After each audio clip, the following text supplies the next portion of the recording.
오늘 말씀을 보겠습니다.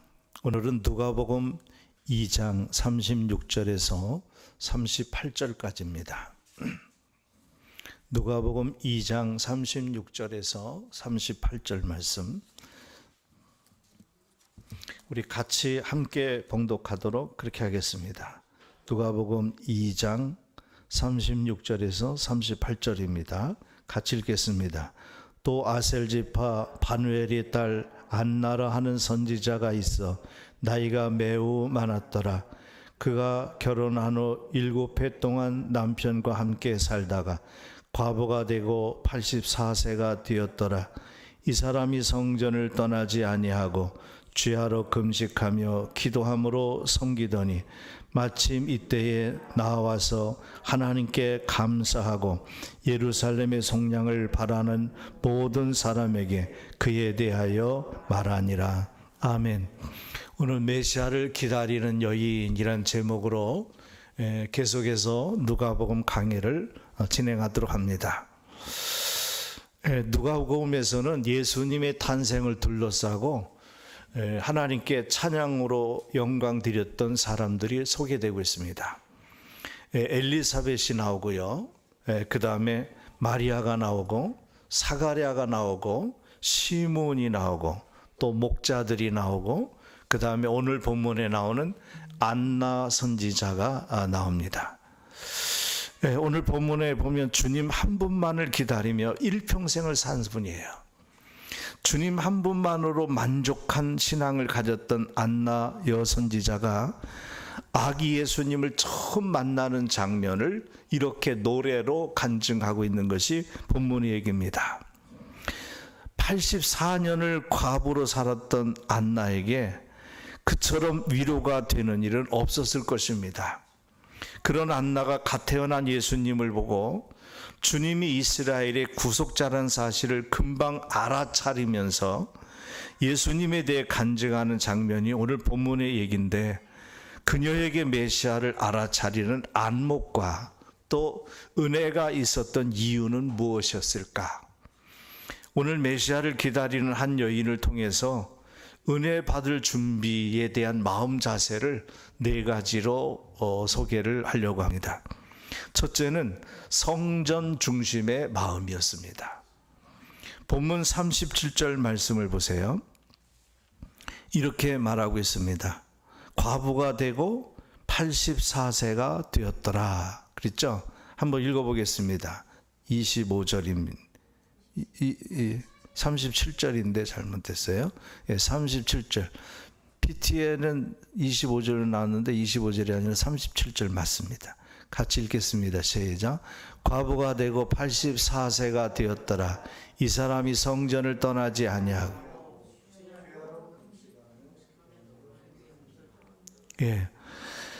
84년 동안 성전 중심적으로 살았다는 말은 정말 어떤 존경스러운 마음입니다. 그리고 그것은 그녀가 얼마나 꾸준한 신앙생활을 했는지를 보여주고 있는 장면일 겁니다.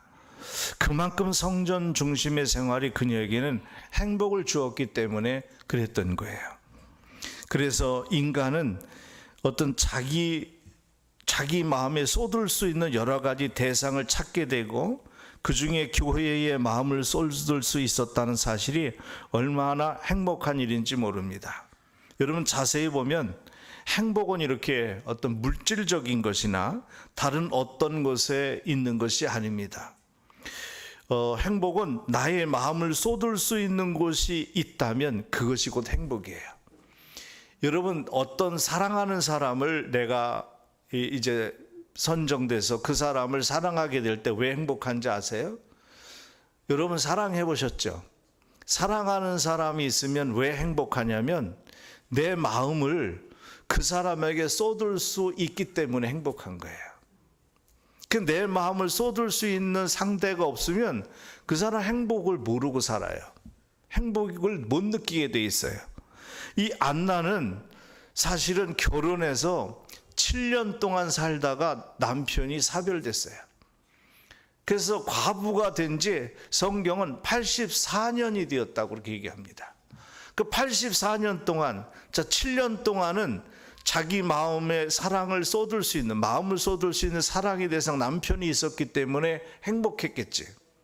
근데 남편이 7년 후에 죽어, 결혼하고. 그런 다음에 나머지의 삶을 안나는 불행해야 되는데 행복했어요. 왜 행복했냐면 그 마음을 쏟을 수 있는 상대가 남편이었는데 이제 남편이 죽자 그 마음에 쏟을 수 있는 상대를 교회로 선정된 거예요. 그래서 하나님의 성전에 마음을 쏟고 사니까 그렇게 행복한 거예요. 그 중에 교회에 마음을 쏟을 수 있다는 거, 우리가 교회에 마음을 쏟고 살 수 있다면 이게 얼마나 감사한 일인지 몰라요. 언뜻 보면 안나는 불행한 여인인 것 같지만 그것은 우리의 생각이고 아마 그녀 자신은 성전을 떠나지 않으면서 정말 행복한 삶을 살았을 거예요. 그리고 84년 동안 교회 중심적으로 하나님 중심적으로 사는 안나의 모습 속에서 우리는 안나의 신앙과 인격과 삶을 어느 정도 그려볼 수 있습니다. 얼마나 그녀의 마음이 하나님의 은혜를 받기에 합당한 마음이 되었을까요? 자세히 보면 그런 겸손한 마음이 사람에게 행복을 가져다 준다는 겁니다. 우리들도 한나처럼 교회 중심적 삶으로 행복할 수 있기를 바랍니다.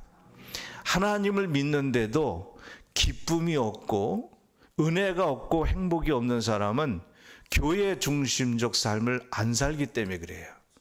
교회에 나오는 것을 좋아하고 교회에 나오는 것을 사모하고 교회 중심적 삶을 살면 얼마나 마음이 행복한지 몰라요. 우리 이복형 집사님은 매일 예배 시간 30분 전에 나오세요. 그리고 우리가 다 가도 혼자 또 기도하고 한참 있다 기도하고 가세요. 교회에 있는 것 자체가 행복이라는 거예요. 여러분들 교회 중심적 삶으로 행복을 느끼며 살게 되기를 축복합니다.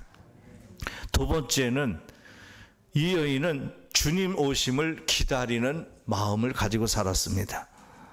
안나가 84년 동안 성전을 떠나지 않는 이유가 행복한 것을 느낀 이유도 있었지만은 그에게는 목적이 있었습니다. 그것은 바로 메시아를 만나겠다는 간절한 소원을 가지고 있었기 때문입니다. 84년의 기다림이라는 것은 결코 짧은 기간이 아닙니다. 고난을 당하는 사람한테 그래도 참고 기다려. 참다 보면 좋은 날이 올 거야. 근데 얼마나 기다리냐면 한 84년만 기다려. 이렇게 말하는 거 쉬운 일이 아닙니다. 그리고 그렇게 84년 동안 기다려야 좋은 날이 온다면 기다린 걸 포기할 수도 있어요. 너무 긴 시간이에요. 그러나 고난을 당하는 성도에게 내일의 희망을 가지자고 말하면서 그렇게 긴 시간을 기다리면 된다라고 84년쯤만 기다리면 된다라고 말하는 건 도저히 못할 말 같습니다. 그러나 아주 중요한 것은 이겁니다. 우리의 기다림은 결코 헛되지 않다라는 것입니다. 세상에서도 참고 기다리면 좋은 일이 있을 것이라고 말하는데 하물며 주님을 사모하면서 기다리는데 왜 좋은 일이 일어나지 않겠습니까? 시편 37편 7절 말씀을 보면 이런 말이 있습니다. 같이 읽어봅니다. 시작. 여호와 앞에서 잠잠하고 참아 기다리라. 자기 길이 형통하며. 하나님 앞에서 참고 기다리면 내 길이 형통하게 열릴 것이다 라고 시인은 얘기합니다. 아주 중요한 얘기를 하고 싶습니다. 믿음은 뭘까? 믿음은 하나님 앞에서 입 다물고 잠잠히 참아 기다릴 줄 아는 게 믿음입니다. 그래서 하나님께서 우리를 마음껏 사용하시도록 허용해 드리는 겁니다. 하나님, 나를 마음껏 써주세요. 마음껏 사용해 주세요라고 나를 허용하는 겁니다. 믿음은 하나님을 믿고 기다리며 어떠한 경우라도 선을 포기하지 않는 것입니다. 오늘 집사님 기도에도 선을 행하되 낙심하지 말지니 때가 되면 반드시 이루리라 라고 했습니다. 사랑하는 여러분, 반드시 우리가 기다리면 선한 역사를 포기하지 않는 믿음을 가질 때에 하나님은 그 열매를 우리에게 목도하게 하실 것입니다. 성경에 행복하게 산 사람들을 보면 공통적인 것이 기다림의 순간들이 있었다는 거예요. 그처럼 최선을 다해서 살다 보면 기다리면 반드시 좋은 열매를 맺게 되는 것입니다. 많은 사람들이 실패하는 이유는 너무 빨리 포기하기 때문에 그래요. 인생의 실패란 없다고 봐야 됩니다. 다만 중간에 포기하는 것이 실패일 뿐입니다. 기도해도 열매가 없는 이유는 기도하다가 기도를 포기하기 때문에 그래요. 전도하다가도 열매가 없는 것은 한두 번 하다가 포기했기 때문입니다. 때로 우리에게는 어려운 짐들이 있지만은 그것조차도 주님께서 너 이 멍에를 매라고 하셨기 때문이라는 거예요. 예레미야해가 3장 27절 말씀에 보면 이런 말이 있습니다.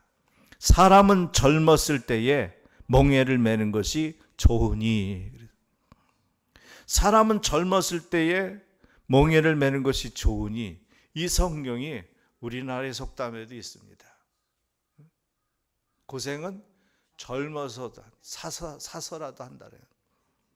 우리의 연약함을 아는 주님이 내가 연약한지도 아시면서 짐을 나에게 매라고 하신 거라면 우리는 울면서라도 예수님이 그 십자가를 아버지 할만하시거당 이 쓴 잔을 나를 옮겨주세요 라고 하면서 그러나 내 원대로 마옵시고 아버지 원대로 되길 원합니다.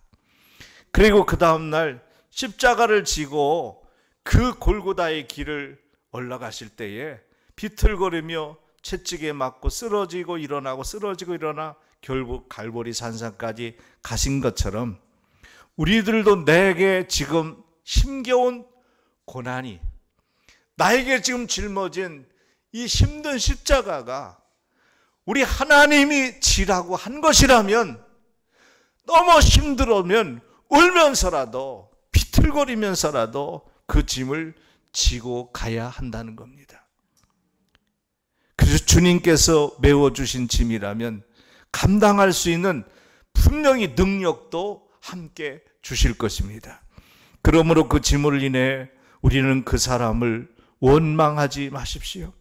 나의 십자가가 된 사람이 내 가족이든 지인이든 그 사람을 원망하지 마시고 하나님이 이 사람을 나의 십자가로 지라고 허용된 것이라면 하나님이 그거를 감당할 수 있는 능력도 나에게 주신 것이니 결코 감당하게 될 줄 믿습니다.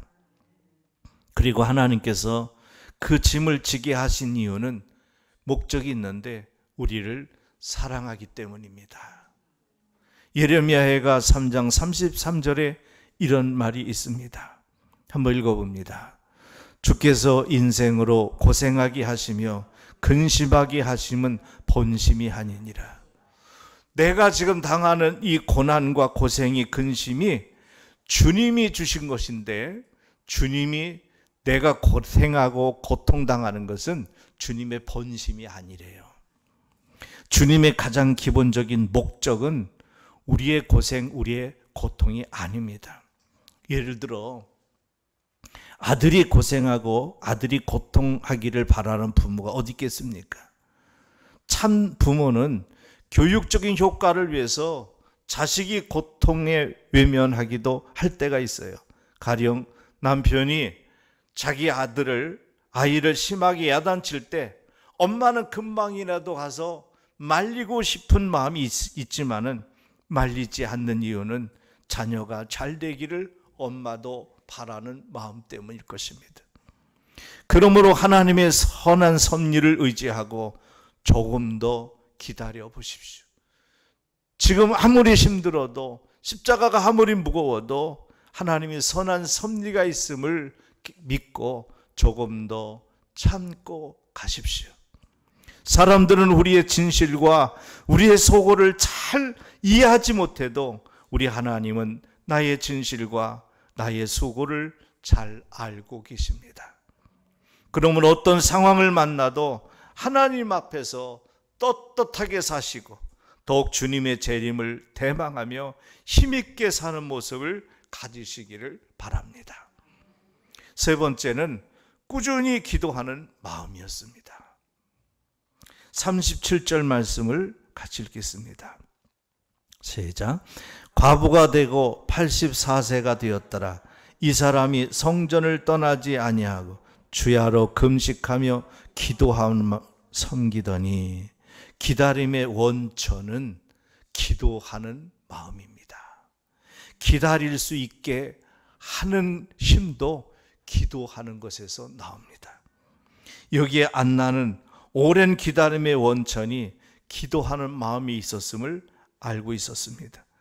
우리 자신을 생각해 보십시오. 우리가 얼마나 연약한 존재입니까? 아무리 생각해 보아도 우린 너무나도 넘어지기 쉬운 존재입니다. 하나님은 그것을 잘 아셨기에 우리에게 기도라는 통로를 열어주신 것입니다. 만약에 우리에게 기도가 없었다면, 기도의 통로를 하나님이 허락하지 않으셨다면 우리의 이 힘든 아픔과 고통을 우리는 이겨내지 못할 것입니다. 내가 기도하고 주변의 지인들이, 가족들이, 교우들이 중보 기도해 주기 때문에 이길 수 있고 견딜 수 있게 된 것입니다.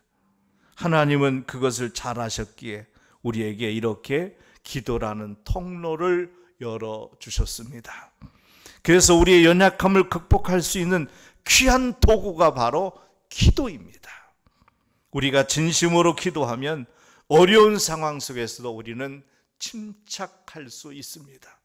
어떻게 해야 할지 모를 때에도 기도하면 해야 할 일이 생각나고 확신이 생기고 마음에 평안이 생기게 됩니다.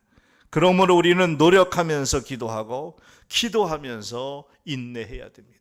우리가 잘 아는 에디슨은 1000개의 발명품을 발명한 발명왕입니다. 그러나 여러분 아십니까? 1000개의 발명품이 있기까지 10,000번의 실험을 하는 땀을 흘렸고 10,000번의 무릎을 꿇게 되었다고 합니다. 그는 기도하는 사람이었습니다. 기도하는 사람은 참을 수 있습니다. 그 인내의 열매는 정말 달기 때문입니다.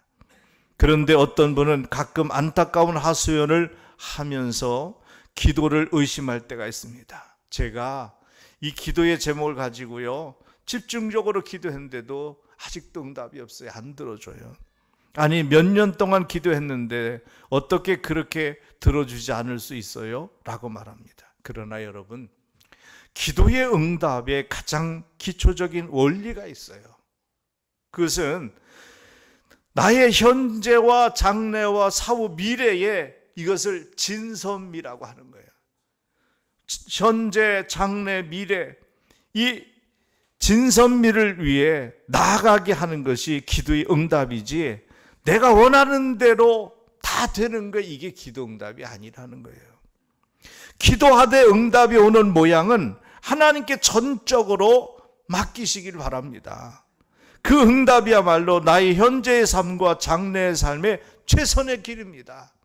내가 기도를 했는데 내가 원하는 대로 되지 않았어도 그것도 응답입니다. 하나님이 보기에는 우리의 생각은 미련해요. 항상 우리 생각이 다 옳고 선하고 우리의 생각이 성공적이라면 세상에 가난한 사람은 없어야 됩니다. 실패한 사람도 없어야 되고 다 성공하고 다 부자가 돼야 됩니다. 그런데 우리가 알다시피 이 세상에는 상류층이 1, 2%밖에 안 됩니다. 중산층과 서민들이 더 많은 시대에 왜 그럴까요? 생각이 악해서가 아니고 또 우리가 실력이 모자라서가 아니라 내가 원하는 대로 다 되는 것이 세상이 아닌 것처럼, 그리고 하나님께서 말씀하셨듯이 내 생각과 네 생각은 다르다라고 하신 것처럼, 내가 원하는 기도를 했는데 내가 원하는 대로 응답이 안 왔어도 응답이 거절된 것도 하나님의 응답이에요. 이것은 내가 이렇게 되기를 원해서 이렇게 되면 좋겠다고 기도했는데 하나님이 볼 때 그렇게 되면 머지않아 네가 그것 때문에 화를 입게 될 것이다 그러면 하나님은 응답 안 주는 거예요. 그리고 지금 주면 하나님을 떠날 것 같으면 하나님은 안 줘요. 그렇기 때문에 거절된 것도 응답이고 오래 참고 기다리라는 뜻도 하나님의 응답이에요. 그러므로 바르게 드려진 기도는 어느 한 가지라도 헛됨이 없습니다. 로마의 압제를 피해 무덤에서 드린 카타콤의 기도가 얼마나 간절했습니까? 저는 로마에 갔다가 카타콤 이스라엘 사람이 아니라 예수 믿는 사람들이 로마의 핍박을 받고 도망 다니다가 그 카타콤이라는 그 지하 무덤 속에 들어가서 숨습니다. 로마라는 나라는 이 무덤이 성스러운 곳이라 해가지고 함부로 훼손하거나 함부로 침입을 못합니다. 근데 그 무덤이 얼마나 굴이 큰지 정말 들어가도 끝이 없고 가이드의 안내를 받지 않고는 미로 같아서 나오질 못한답니다. 그래서 일본의 어떤 그 여행객 두 사람이 실제인데 카타콤에 가이드 없이 자유여행을 해서 들어갔다가 나오지를 못해서 일주일 만에 시체로 발견된 적이 있었어요. 그렇게 미로와 같습니다. 그렇기 때문에 다 돌지는 못하고 가이드가 안내 표시판 있는 일부만 도는데 거기서 굴 속에서 쭉 파고 들어가다 보면 쭉 따라 들어가다 보면 군데군데 좀 넓은 공간이 나오는데 거기가 무덤이에요. 그 무덤인데 거기서 장례를 지내고 시체와 함께 또 거기서 먹고 자고 사는 거예요. 그러면서 그 굴 속에서 죽으면 죽었지 나는 세상의 자유보다 신앙의 자유를 포기할 수가 없다. 그러면서 거기서 기도를 하는데 하나님 로마의 압제에서 우리 그리스도인들을 자유를 주시고 구원해 주세요. 이 나라가 하나님 있는 나라 되게 해주세요.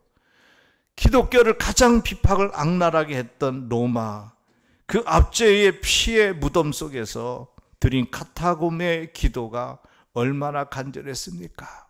근데 그 기도가 얼마 만에 응답된지 아세요 여러분?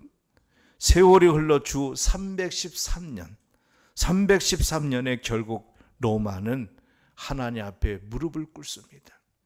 그래서 지금도 여러분 가보시면 알지만 로마는 하나님을 섬기는 국가가 됐습니다. 사랑하는 여러분, 기도는 결코 헛되지 않습니다. 여러분이 기도하고 새벽에도 기도하고 늘 무시로 죄하러 기도하는 것 지금 기도해서 뭐 별로 달라진 거 없는 것처럼 보이는 부분도 있지만은 저는 그렇게 생각해요. 기도는 보험이다. 기도는 적금이다. 내가 필요할 때 정말 유용하게 그 기도의 열매를 따먹게 돼 있어요. 지금 기도하는 것이 앞으로 5년 후에 10년 후에 나에게 너무 소중한 위기 속에서 건짐을 받는 그러한 하나님의 축복이 되기도 합니다. 그것을 알아야 돼요. 자녀를 위해서 기도하는 거 당장 뭐 아무것도 아닌 것 같지만은 훗날에 보면 자녀가 잘 되는 자녀들이 잘 나가요. 그런 복을 받는다는 거죠. 그래서 기도는요 많이 해놓고 쌓아놓을수록 좋은 거야. 여러분 돈을 많이 적으면 놓으면 나중에 좋잖아. 마찬가지로 기도를 많이 쌓아놓으면 그 기도가 나에게 열매로 다가오게 될 것입니다.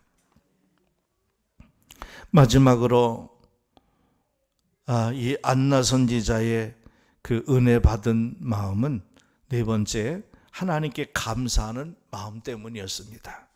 38절 말씀 보세요. 한번 읽어보겠습니다. 시작. 마침 이때에 나와서 하나님께 감사하고 거기까지만 읽겠습니다. 그녀는 아기 예수님을 딱 보고 예수님의 메시아라는 사실을 알아차렸습니다. 그처럼 살아서 메시아를 볼 수 있다는 것에 대해 그녀는 너무 감사했어요. 내가 이렇게 오래돼서 84년 동안 성전에서 매일 하루도 빠지 않고 교회에 와서 기도한 거예요. 84년 동안. 그의 기도는 교회만 오면 그렇게 행복한 거야. 그리고 84년 동안 메시아가 온다는 구약의 말씀을 그는 읽었기 때문에 그걸 믿고 혹시 내가 살아있는 동안에 예수님 만나면 좋겠다, 메시아 만났으면 좋겠다고 사모하는 마음으로 기도했는데 84년 만에 예수님이 진짜 태어난 거예요. 그러니까 예수님을 이제 마리아가 교회를 애를 안고 들어오는 거예요. 너무 기뻤죠. 시므온이 기뻐서 아기를 안고 찬양한 것처럼 안나도 그렇게 너무 기쁠 수가 없었어요. 그래서 오늘 본문에 마침 이때에 나와서 하나님께 감사하고 이렇게 얘기합니다. 여러분, 이 감사는 외적인 축복이나 외적인 조건에 대한 감사가 아니었습니다. 메시아를 본 것 그 하나만 가지고 그녀는 기뻐하며 하나님께 감사했습니다. 이처럼 조건 없이 감사하는 모습을 볼 때마다 우리는 요한복음 9장에 소경이, 눈먼 소경이 눈떠 감사한 얘기를 생각납니다. 여러분 자세히 한번 제 얘기를 들어보고 생각해 보세요. 그 소경의 삶을 생각해 보면 우리의 삶은 얼마나 감격적인 삶입니까? 네? 소경에 비해서 우리는 이렇게 두 눈으로 다 세상을 보고 이렇게 이쁜 여인도 보고 얼마나 감사한 일입니까? 얼마나 감사한 일이에요. 감격스러운 일 아니에요? 그런데 아쉽게도요, 눈을 뜨고 사는 사람들에게는 이 감격이 없다는 거예요. 눈 감고 살았던 소경은 눈을 뜨고 그 감격이 그렇게 컸는데 평생 눈을 뜨고 산 우리에게는 그런 감격이 없다는 거예요. 그런데 아쉽게도 이렇게 눈을 뜬 사람을 보면은 우리가 너무나도 감격할 줄 모르고 예배를 통해서도 기뻐할 줄 모르는 우리의 모습을 볼 때에 우리 주님이 얼마나 답답해 하셨습니까? 그것을 보면서 무엇을 느낍니까, 여러분? 감사는 환경이나 조건이나 처지에 좌우되지 않는다는 것입니다. 하나님을 믿는 믿음과 인생을 바라보는 시야와 인격의 좌우가 된다는 것입니다. 지금까지 여러분 자살한 사람들 중에 소경이 자기 생을 비관해서 자살했다는 얘기 들어본 사람 한번 일어나 보세요. 여러분 소경이, 여러분 뉴스 시간에 누가 자살했는데 그는 소경이었습니다. 눈을 못 떠서 소경으로 사는 것을 자기 생애를 비관하고 자살했습니다. 그런 뉴스는 한 번도 들어본 적이 없어. 그죠? 그런데 모두 다 눈뜬 건강한 사람이 오히려 생을 비관하고 자살을 그렇게 많이 했어요. 그렇다면 우리는 무엇인가 행복을 상당히 오해하고 있다는 거죠. 좀 더 깊이 말씀을 같이 생각하면서 뇌성마비 성명희 시인의 모습을 보면 그는 태어날 때 의사가 손해를 잘못 건드려, 작은 뇌를 잘못 건드려 뇌성마비로 태어나자마자 뇌성마비가 됐습니다. 그래서 그녀는 가난한 집에서 살면서 7살 때까지 일어날 수가 없었고 10살이 되어서야 겨우 숟가락을 혼자 쥘 수가 있었습니다. 그것도 불편하게. 그래도 정신은 멀쩡했대요. 뇌성마비라 몸이 그리고 말도 잘 서투르고 말 발음도 잘 안 되고 그러면서 사지가 꼬여서 살면서도 정신은 멀쩡한 거예요. 그 멀쩡한 정신으로 하나님을 원망했습니다. 여러분 정신이 멀쩡하지 않은 사람이라면 원망할 줄도 모르겠죠. 그는 죽고 싶었답니다. 그러나 모태신앙으로 태어난 그는 그냥 죽을 수가 없어서 17살, 17세가 되던 해에 그녀는 하나님의 뜻을 구하는 필사적인 금식 기도에 들어갑니다. 그때 하나님의 사랑을 체험하면서 자기에게도 많은 것이 있음을 깨닫게 됩니다. 그런 깨달음과 함께 그녀는 몸이 불편해도 하나님은 공평하십니다라는 노래를 하게 됩니다. 그 하나님의 공평하심의 노래 제목이 바로 나라는 시였습니다. 그 시를 잠깐 여러분한테 읽어드리겠습니다. 나 가진 재물 없으나, 남이 가진 지식 없으나, 남에게 있는 건강 있지 않으나, 남이 갖고 있는 것 같지 않았으나, 나 남이 보지 못하는 것을 보았고, 남이 듣지 못한 음성 들었으며, 남이 받지 못한 사랑 받았고, 남이 모르는 것 깨달았네. 공평하신 하나님이 남이 가진 건 나 없지만 남이 없는 것을 갖게 하셨네. 그녀에게 하나님이 없었다면 그녀의 마음속에 어떻게 행복할 수 있었겠습니까? 그러나 사랑이 하나님이 있었기에 내면에 신비하게 채워지기 시작했고, 그녀는 내면의 보화를 느끼면서 하나님은 공평하십니다라고 노래를 했습니다. 우리는 왜 멀쩡한 사지를 갖고 이렇게 살면서 때로는 원망하고 세상을 한탄하고 정부를 불평하고, 그래 하나님은 불공평하시다라고 그렇게 하소연을 할까요? 사랑하는 여러분, 그래서 그녀는 자기 시에서 또 이렇게 건강한 사람에게 당부를 하는 시가 있는데, 어려울 때에 더욱 감사하고 슬플 때에 더욱 기뻐하십시오. 즐거울 때는 애통하고 기쁜 일이 있을 때는 더욱 근신하십시오. 또한 그녀는 자기의 고통에 대해서 이렇게 감사의 노래를 했다고 합니다. 내게 고통을 주신 주께 내가 감사합니다. 만일 주님께서 내게 고통을 주시지 않았다면 나는 주님의 고통을 이해할 수 없었을 것입니다.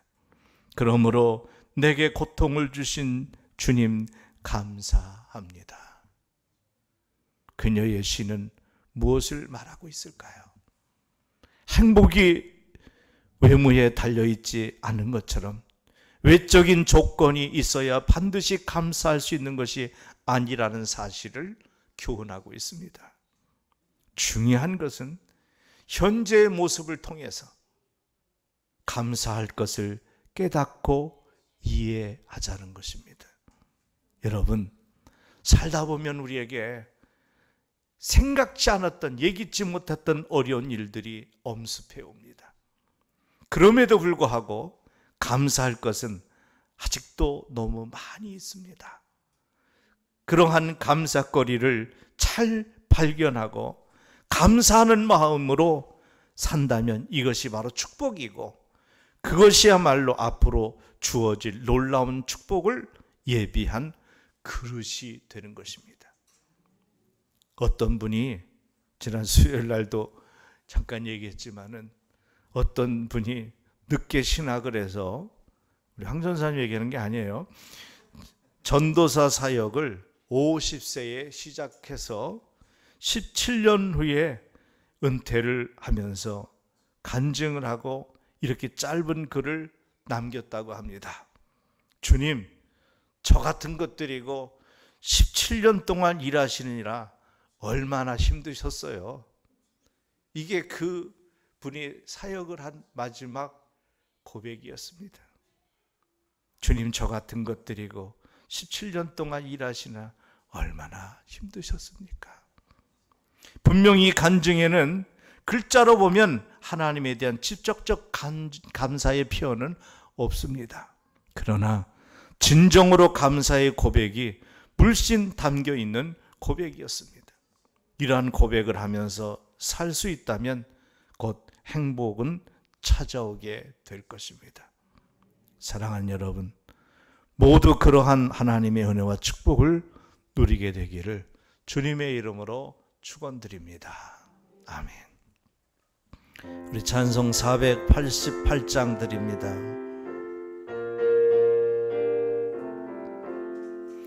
이 몸의 소망 부현가 우리 주 예수뿐일세.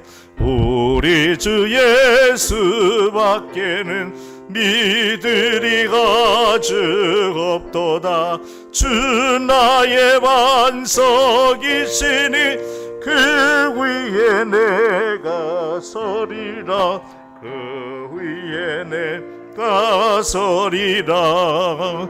무섭게 바람 부는 밤 물결이 높이 설렐 때 우리 주 크신 은혜에 소망에 닿을 줄이라. 주 나의 반석이시니 그 위에 내가 서리라. 그 위에 내가 서리라.